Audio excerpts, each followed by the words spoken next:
People are story-making machines.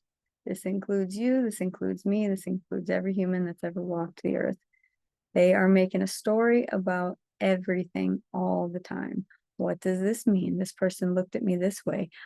This I bought, that person's buying this at the grocery store.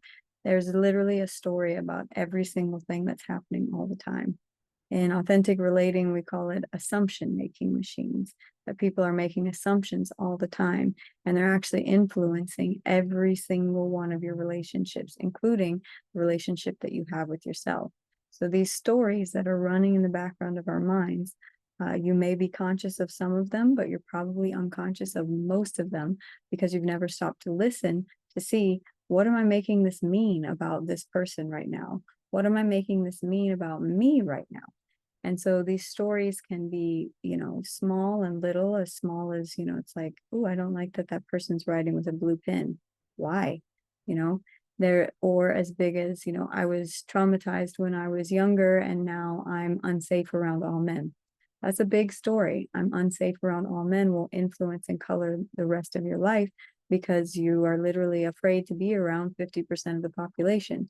So that story that you told yourself impacts you, impacts the relationships you have with everyone else as well. Um, so these stories are running in your background, in your mind all the time. And the low side is that they can be a detriment to you, that these stories can have negative effects.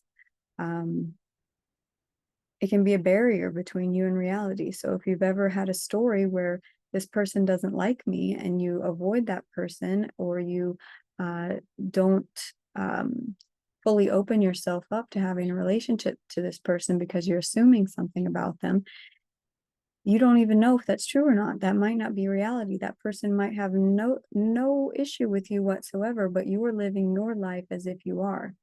And so in again, in authentic relating, we have the practice of checking your assumptions.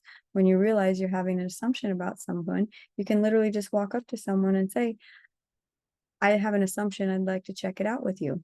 And then from that moment, you can actually be in shared reality with one another.